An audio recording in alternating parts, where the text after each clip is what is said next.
While Wendy was off sulking, she wasn't the only person feeling rotten over how they'd acted. Even though Dipper hadn't really done anything wrong, he still felt guilty. Never in all the years that he'd known Wendy had he ever blown her off like that. Then again, never before had Wendy purposely tried to hurt him just out of pure spite, and that thought alone hurt a lot worse than the ball smashing into his face ever could. Still, he could see it in her eyes that she felt bad about it, but Dipper's feelings were still hurt, and wanted nothing to do with the apology at the time. Now she was mad at him all over again, making Dipper wish he could start this day over again, and hopefully even prevent whatever it was that had gotten Wendy all bent out of shape. "Are you sure you don't want to go to the doctor?" a concerned Pacifica asked him. "That ball hit you awfully hard, and caught parts of both your head and your face." "No, I don't think that's necessary. Other than a really nasty headache, I'm not having any lingering effects that give me any reason to feel concerned. I can walk straight, my speech is fine, no memory loss. Just a very sore face and forehead." "Okay, but if I see you acting the slightest bit out of sorts, I'm calling for an ambulance immediately." At least she didn't do any major damage to that handsome face. This time, Pacifica didn't get the blushing, stuttering response she'd been earning most of the day. Dipper appeared completely dejected, staring down at the sand. Pacifica sighed, and loosened the grip she had on his arm. "You're thinking about Wendy, right?" The accusation seemed to catch Dipper by mild surprise. "I can't help it. This is the first time Wendy and I have been cross with each other since we were 13. I just don't understand what I could have done to upset her so much that she'd try to cave my skull in with a volleyball." "Seriously, Dipper? Mabel's right, you are clueless when it comes to girls. Wendy's not so much upset with you as she is with me. Or at least the fact that you've spent most of the day hanging out with me instead of her. But that still doesn't make any sense. I would get it if it were just the two of us together, and then I ditched her to spend the afternoon with you, but she brought Robbie with her. What did she expect me to do all day? Watch Robbie try to feel her up? I just don't get what's going through her head. I'm starting to wonder if she really knows or not either," Pacifica muttered under her breath, though loud enough for Dipper to hear. "Look, if this is bugging you so much, why don't you just go find Wendy and talk to her? Smooth things over so you don't have to mope around looking like such a sad sack." Pacifica could tell by the look on Dipper's face that this was exactly what he wanted to do, but something was still holding him back. "What about you? Don't worry about me. Even though Corduroy's melodrama put an early end to it, I still had a great day. Nobody can take that away from me. Not ever. Now go find Wendy and make up. You're a lot more fun when you're not so broody." Dipper's lips slowly curved into a sad smile. "Thank you. Did you happen to notice which direction Wendy stormed off in?" "The opposite direction that we did, obviously. She couldn't have gone too far, though. We're not that far away from the forbidden section of the beach nobody's allowed to enter." Dipper could sense the sarcasm in his blonde friend's voice as she said forbidden, but he was still intrigued. "There's a forbidden section of the beach? I've been to the lake a few times, and I never heard that before." "That's a surprise. Sounds like the kind of thing you and your uncle would be all over. Anyway, it's just an old urban legend that's been around for decades. Everybody raised in Gravity Falls is so used to it that nobody bothers to talk about it. Especially considering how absurd the story is." "What exactly is the story?" "I'm not sure of the details exactly. Never cared enough to learn. Some nonsense about quicksand that's supposedly alive because it's never found in the same spot twice. Quicksand that changes location. I know, ridiculous, right? As if the idea of quicksand in the middle of the Pacific Northwest isn't crazy enough." Dipper was only half hearing Pacifica by this point. "I'm assuming there's some form of security measures in place to keep people from entering that part of the beach?" "Well, sure. If you call some old rope and a couple of warning signs threatening legal action if you step foot beyond that border security measures. And knowing Wendy, she's stubborn and currently just angry enough to completely ignore those warnings and put herself in potential danger. Whoa, hold on, Dipper. Even if she did make it that far, she's not in any real danger. Pacifica laughed. Nobody but the old-timers take that story seriously. And that's just because a couple of people supposedly disappeared after last being seen walking along that stretch of beach, like 40 years ago. Has anyone actually gone missing along that part of the beach, Pacifica? He asked, completely serious. Pacifica had to think over her answer for a few seconds, and for some reason found herself hesitant to answer. Yeah, I think so, but... Come on, free-roaming quicksand? Pacifica.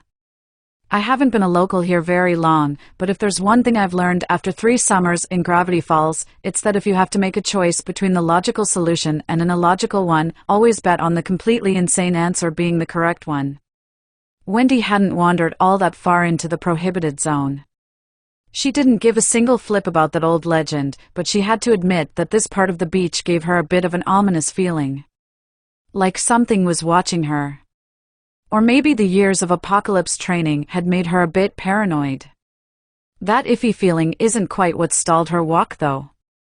Standing near the water's edge, she took a moment to reflect, ironically by trying to examine her reflection in the water. Something proving difficult, as the choppy water wouldn't quite stand still long enough for her to get a good look at herself. It was kind of fitting the more she thought about it, as it was symbolic of how she'd been feeling on the inside in recent days. As if she were underwater, drowning in unfamiliar emotions that made it difficult to recognize who she was at times. She didn't like feeling so twisted up inside. And over a damn boy, no less. It was sickening. Boys were the ones who were supposed to be acting like idiots over her. Never before had a guy made her feel and act so stupid. Wendy's eyes went wide as she picked her head up to peer out over the lake. She wrapped her arms around herself, suddenly feeling cold and well. Alone. I can't do this anymore. Do what anymore? Wendy jumped and turned so sharply that she nearly fell backward into the lake. Dipper? You scared the... Remembering she was supposed to be angry, despite not fully understanding why, Wendy frowned and turned her back to him. What the heck do you want anyway? To make sure you were okay. In case I didn't make this clear a couple of days ago, I'm not too fond of you being upset with me. I'm not used to the feeling. He waited, and after failing to get a response out of Wendy, he continued clumsily. Look, Wendy. I'm sorry if I... No, don't apologize. Wendy sighed, tired of pretending she was still angry. Tired of pretending in general. You haven't done anything wrong. I'm the one who should be apologizing. I've been acting like an idiot, and I'm not proud of it. This isn't me. I know, Wendy. That's why I'm so concerned. Look, if it's personal and none of my business, just say so, but if you want to tell me what's wrong, I'll be happy to listen. For a brief second, and only a second, Wendy actually considered telling him exactly what was on her mind. Instead, she changed the subject. How's your head? Hurts like hell. Wendy flinched and looked upset. Dipper smiled shyly. And I've got to pee really bad, but other than that I'm fine. Just a headache and slightly bruised ego. I'm so sorry, Dipper. I don't know what's gotten into me today. Oh God, it's startin' to bruise. Wendy reached up as if she were going to touch the area of discoloration just above the bridge of his nose, but pulled back. It's okay, Wendy, really. I understand. No, I don't think you do, Dipper. I'm not even sure I completely understand, Wendy sighed, crossing her arms and walking away from the water's edge, moving further inland onto the beach. Dipper followed and stood next to her, making sure to keep a couple of feet between them to give her some space. Well, my offer still stands. If you're willing to talk, I'm ready to listen. Wendy looked over at Dipper.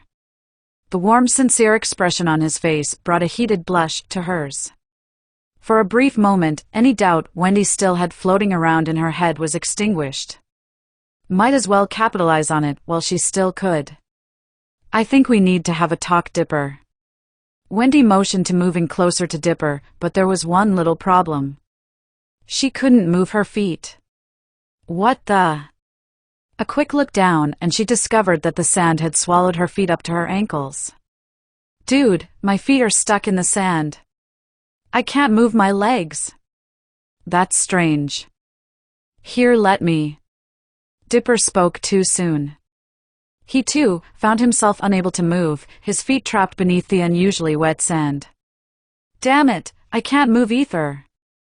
That's when Dipper noticed the sand surrounding them was moving ever so slightly while their legs were slowly being sucked into the beach. Both teens looked at each other in horror. Quicksand. There's no way, man. It was just supposed to be some stupid story. Wendy bellowed as she began to struggle aggressively against her sandy attacker, desperately trying to free her legs. Don't struggle so much, Wendy. You'll only sink faster. Then what the hell are we supposed to do? Wendy asked desperately. The sand was now just below their knees. The only thing we can do is... Dipper struggled to find an answer that might give his friend some shred of hope. Pray that somebody comes along to help pull us out, or hope we hit the bottom before our heads go under. So, dumb luck is our only option. That's just fantastic. Wendy looked over at Dipper, and her fear turned to panic. The sand had just finished consuming his knees. Dipper's eyes connected with hers, terror evident at both sets, though perhaps finding a tiny bit of solace that they were in this together. Realizing that Dipper was still within arm's reach, she did the only thing she could think to do that might offer them the slightest bit of comfort. She reached both arms over and took each of Dipper's hands in her own, gripping them tightly. Blushing faintly, Dipper offered a sad smile that Wendy couldn't help but chuckle at despite their desperate situation. Well, if we have to go today. At least it's together, right? Nobody else I'd rather go with. I'm not quite ready to give up hope yet, though. And at least I don't have to pee anymore. You, Dipper. Gross. Wendy blanched, though did not loosen her grip on Dipper's hands. Wasn't exactly voluntary, Dipper joshed nervously mere seconds before the teen stopped sinking. For a moment, Dipper wondered if they'd hit the bottom until they both heard a strange gurgling sound beneath them. What the heck's that sound? Wendy asked. I don't know. It almost sounds like something gagging. The two friends looked at each other. And almost immediately they were both screaming as they felt themselves get lifted up into the air. Before they could process they were airborne yet still half covered in sand, they found themselves upside down as they were unceremoniously dumped back out onto the beach. Almost as if they were being spat out of somewhere. The teens gathered themselves and looked up to lay witness to what had to be the strangest creature they'd ever seen. It was a towering yet spindly creature, standing 10 feet off the ground, and would have been even taller if not hunched over at the neck. The monster was lizard-like in nature, with scaly skin that matched perfectly with the sand it had been lurking beneath, making for the perfect camouflage. Bipedal with long thin limbs, its most prominent feature was an enormous toothless mouth roughly half the size of the rest of its body. When opened fully, the image kind of reminded Dipper of how a basking shark's mouth opens while feeding. The monster hissed at the teens aggressively, almost as if screaming gross, before burrowing its way back beneath the sand and disappearing. Dipper grabbed a stunned Wendy by the hand, and they raced towards the water's edge where he theorized they'd be safe. What the hell was that? Wendy barked as she caught her breath. Clearly some unknown creature that calls this beach home, Dipper theorized with interest. That apparently ambushes prey by leaving its mouth agape while hiding beneath the sand. Dude, we were in that thing's mouth? So the quicksand was an illusion caused by the monster's attempt to suck us down into its throat through the sand. Maybe. Or perhaps it's some type of chemical reaction caused by the creature's saliva that essentially causes the sand concentrated in its mouth to act like quicksand. This also explains why these alleged pockets of quicksand appear to move. It's just the creature moving around beneath the sand. Freaky dude. Why did it spit us out like that? Did we taste that bad? Not that I'm not grateful we didn't become monster chow, but I can't help but feel a little offended. Well, I have one theory. Dipper blushed. Perhaps it didn't like the taste of urine? Dude, that's right. Wendy cackled. You totally whizzed in that thing's mouth. No wonder it looked so pissed. Yeah, well. Could I possibly convince you to leave that part of the story out when we explain this to our friends? None whatsoever, dude. Come on, that's the best part of the story. You should be proud. How many people can claim they basically saved 2 lives by pissing their shorts? Can we just get the hell out of this part of the beach already? Yeah, good idea. Just in case that thing decides it wants a meal that isn't 50% sand.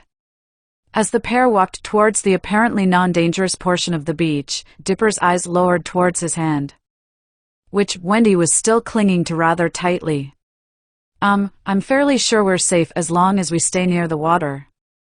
You can let go of my hand now if you want. Wendy responded, at first, by tightening her grip on his hand. I'll let go when I'm good and ready. Wendy grinned impishly. Got a problem with that? Not in the least, so, You had something you wanted to talk to me about? Before that thing tried to make us its lunch? Wendy blushed faintly, surprised he actually summoned the courage to bring that up. The moments passed. Might try again later when the time is right. And my nerves aren't completely shot. Yeah, good point. He was disappointed but had no intention to press the issue. It didn't take long for the pair to reach what Dipper had decided were the piss-poor security measures put in place to separate naive beachcombers from certain death. As soon as other humans were in their line of sight, Wendy hastily let go of his hand. For Dipper, that stung just a bit, but he did understand her reasoning. What if somebody they knew saw them, and then went and told Robbie they caught Wendy and Dipper walking hand in hand along the beach? Well, I don't know about you, Dip, but I think I've had enough excitement for one day.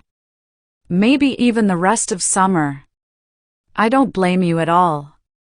I should probably get going too, so I can tell Grunkle Ford what we found on that beach right away. I know he'll want to investigate as soon as possible, especially with that thing's willingness to consume human beings. I have no idea why that thing either can't or is unwilling to cross that border, but I sure wouldn't be putting all my faith in some cheap rope and a couple of rusty signs to keep that creature at bay. Hell, all it has to do is burrow under it, but complete accident. Maybe, but it has stayed anchored to that part of the beach for at least 40 years now, if all the old campfire stories are to be believed. Hopefully, he won't decide to break his routine after all this time. Guess this means that this won't be the last time we'll be sneaking into that section of the beach, is it? Well, it probably won't be my last time, but there's no reason you'd need to risk yourself again. Oh please, Wendy grinned. Like I'd let you come back here without me. Or like Mabel would for that matter. We'll see. I'll be lucky if Grunkle Ford lets me tag along after he hears what I have to tell him. Well, you go report to Ford then. I've got a couple things I need to take care of. Catch you later, Dip. Wendy started to wave, then stopped, thought on it for a moment, and then gave Dipper a smile that would have reduced him to yellow ooze if he were a stick of butter. No, scratch that. I'll see you soon, Dip. Bye. Bye. Dipper muttered, blushing heavily. There was something different about the way Wendy just smiled at him. The kind of different that got you excited. Once Wendy had retrieved her things and was certain Dipper was nowhere near the vicinity, she pulled out her phone to complete the first of 3 major tasks she needed to undertake that evening. If she couldn't start being honest with herself, the stress from it was liable to drive her insane. At first, she considered calling Tambry, but She loved Tambry to death, but her oldest friend wasn't exactly the type of person you'd normally want to turn to for romantic advice. There was only one person Wendy knew of that she could talk to that might actually be helpful, and probably be enthusiastic about it too. Though taking something so personal to this person was a mammoth risk. Hesitantly, she dialed her friend's number. A cheery voice greeted her on the other end of the line. "Hey Mabes. How's it hangin'? Wendy. You and my bro enjoying the afternoon out on the beach? It's been interesting. In more ways than one."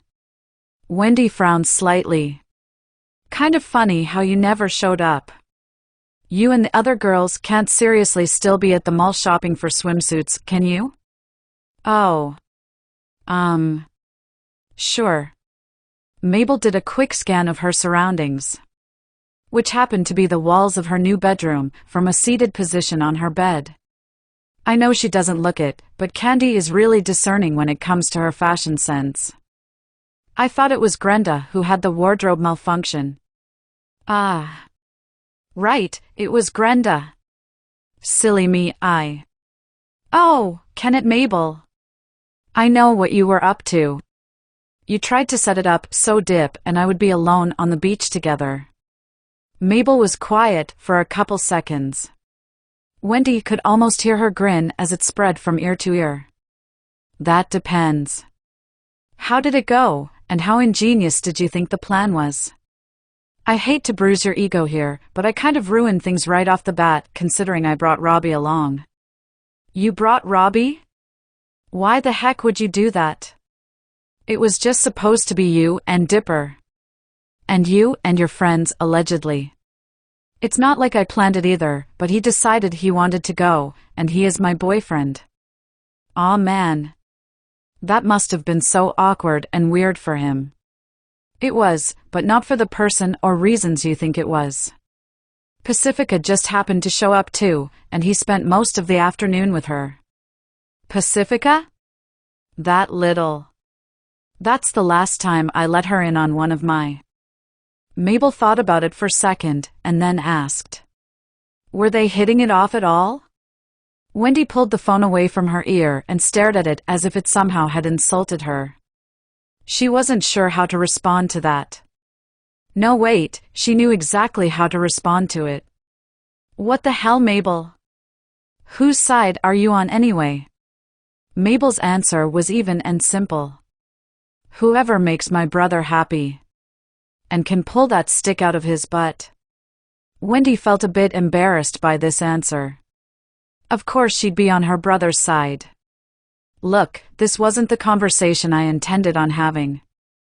Are you free to get together tonight? I need somebody to talk to, and you're the only person I know that I think I can confide something like this to.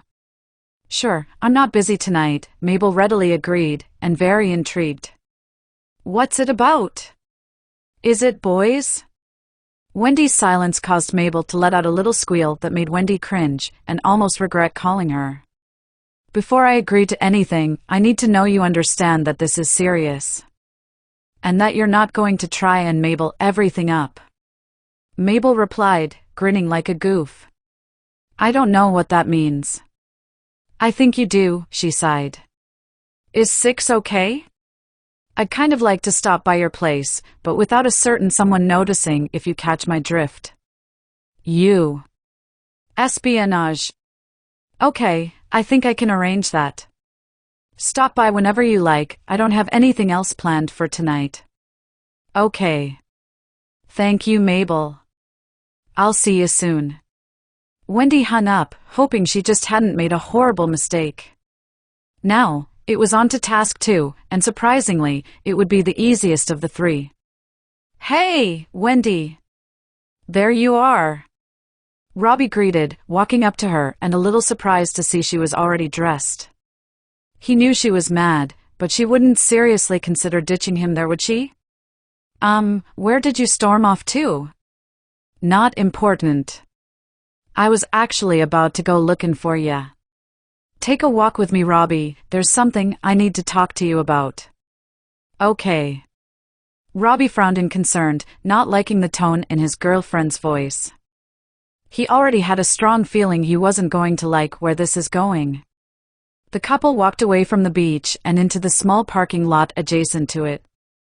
That's where Wendy just came straight out with it, without mixing words or hesitation. She'd had plenty of experience with this type of thing. Robbie, I'm sorry, but this thing with you and me, it's just not going to work out.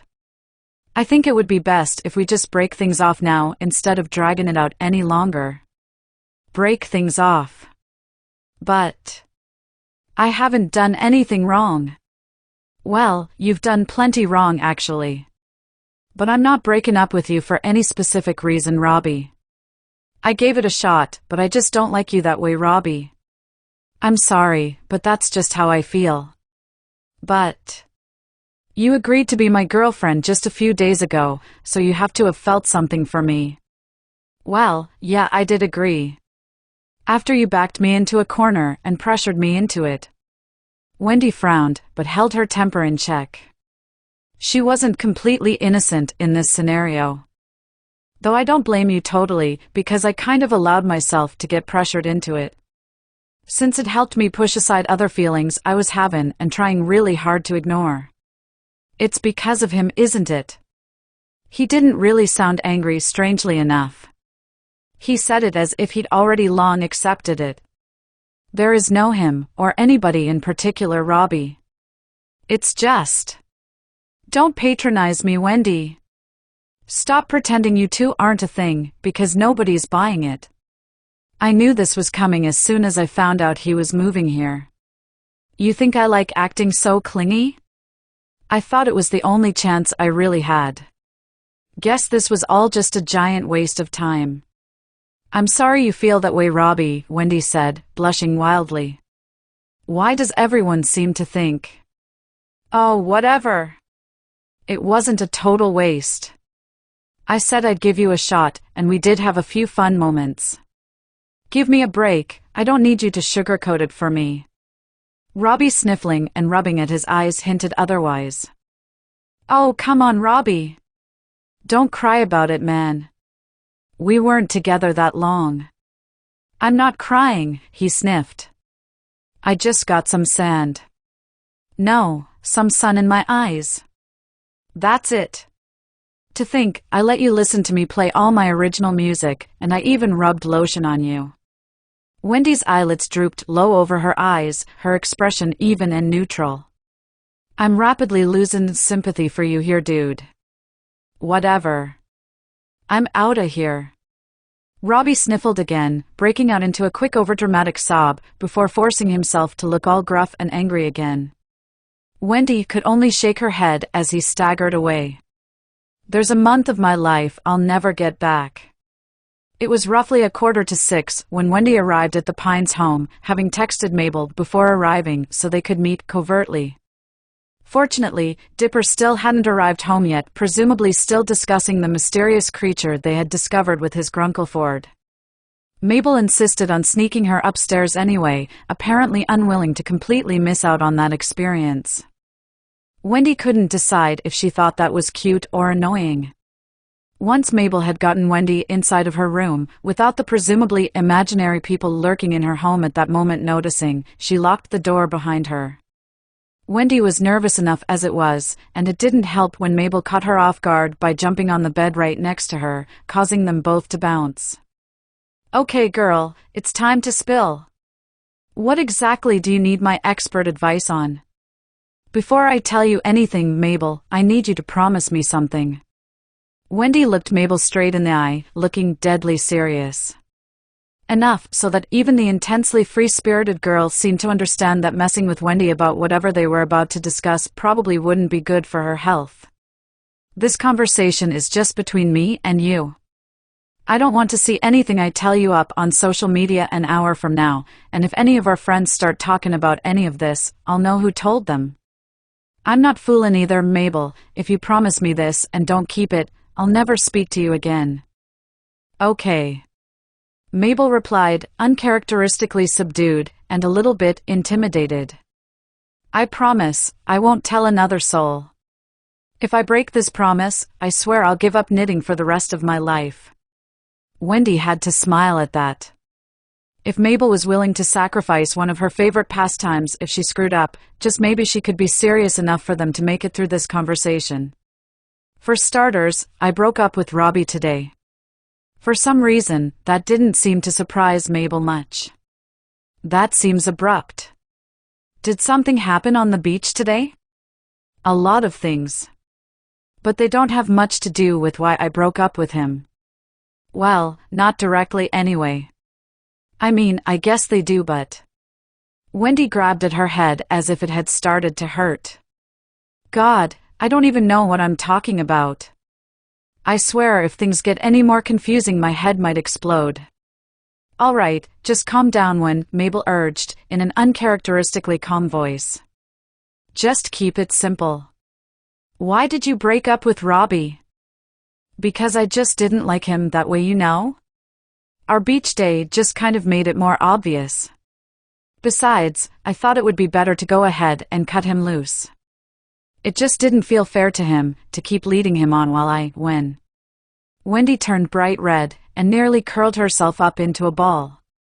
This was the part she was really dreading sharing with Mabel, a self-confessed chatterbox. When I'm startin' to have strong feelings for somebody else. Mabel's eyes grew wide as saucers. I knew it, there is another guy. Do I know him?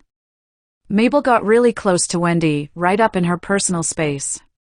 Does he have the same last name as me? Mabel, back off a bit. Wendy barked as she gently pushed the girl's face out of hers. Mabel didn't seem to mind much as she sat back up calmly, smiling in excitement. I'm not giving out names, okay? I'm not ready for that yet. I'm not looking for advice either, I just kind of needed somebody to talk to about it, you know. Who likes all this girly mushy junk? Oh pooh. Well, that's fine I guess. Are you planning to tell this guy how you feel though? I don't know. I'm not really ready for that either. If I got involved with this guy, let's just say things would get really complicated. How bad could it be? And since when are you so apprehensive or shy around guys? I've seen you break up with a boy and pick up another beau within a week. And do you know how many of my exes I get along with or even talk to? Basically none of them. If I got involved with this guy and things didn't work out, this one would hurt Mabel. It would hurt a lot. And I'd be risking a lot more than just another ex on my resume. Mabel was genuinely touched by Wendy's sincerity. This was as emotionally deep as she'd ever seen Wendy dive, with her at least. Well, normally, I'd be urging you to dive headfirst into love, and not let any obstacle get in your way, but... in this case, I think it's a good idea to hang back and figure out what you really want first. I know if I was this guy's twin sister, I'd want the girl to make sure she was serious before she got involved with him, because I'd hate to see him get his heart broke again. And what if this guy winds up with someone else, because I waited around too long? Then that's a risk you're going to have to take, Wendy. If this guy is worth waiting for and it's meant to be, then it'll all work out in the end. Wendy looked back at Mabel and smiled. While she still had some reservations, she was now glad that she had reached out to Mabel. All Wendy really wanted was to have her feelings validated, and Mabel just kind of accomplished that. As long as Mabel kept her mouth shut, there shouldn't be any issues. Thank you, Mabel. I think I needed to hear that. Hey, what are friends for? So, this guy that shall remain nameless for the time being. Is he cute? Does his smile make you weak in the knees? Does he have a nice rump? Should I feel gross about asking all this, since I obviously know who you're talking about? Wendy couldn't help herself. She laughed out loud. Mabel had completely gotten her. Hell yes, surprisingly yes, and yes you definitely should. The two shared a laugh, and afterward Wendy spent the next 30 minutes telling Mabel all about her and Dipper's little adventure on the beach and the weird monster they encountered. Dipper had arrived home somewhere near the end of the story, so Mabel got her chance to actually sneak Wendy out of the house before Dipper realized she was there. Wendy just wasn't quite ready to face him yet, even though she kind of wanted to know what Stanford thought about the monster they discovered. Oh well, it gave Wendy a good excuse to talk to Dipper tomorrow.